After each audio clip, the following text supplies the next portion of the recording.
hepimizin hakkı kapanında 3 ay içerisinde Onkur devlet yaptı.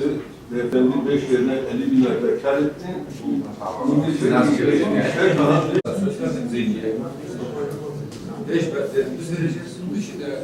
Hepimizi daha duyarlı, daha işbirliği içerisinde olmaya sevk eden bu sorun için bugün bir araya gelmiş olduk. Ben katılımlarınızdan dolayı hepinize öncelikle teşekkür etmek istiyorum.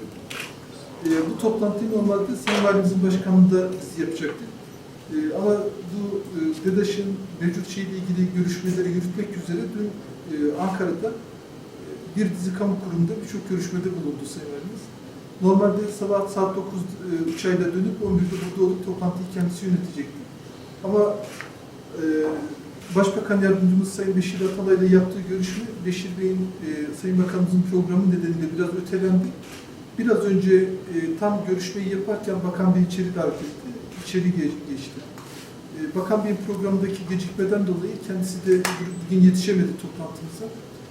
Ama dün Ankara'da yaptığı temaslarla ilgili çok küçük bir bilgi vermek gerekirse, Ankara'da tabii sadece Mardin'imizle ilgili değil, diğer illerimizin de yoğun bir talepleri var. Kamu kurum kuruluşları, sivil toplum örgütlerimiz bu konuda çok yoğun görüşmelerde bulundular.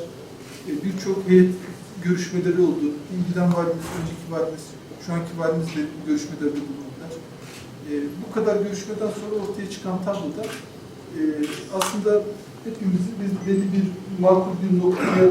makul bir noktada bir araya getirebilecek bir tablo da ortaya çıktı.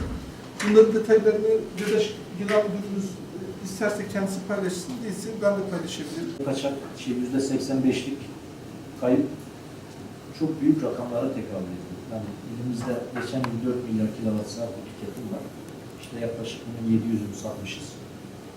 Aradaki 3 milyar kilowatt saat nereden bakarsanız bakın 1 milyar liraya yakın bir rakam demek. Yani bunun hiçbir mali ve finansal açıdan çok güçlü şirketler bile çıkarıp cebinden koyabileceği bir para değil.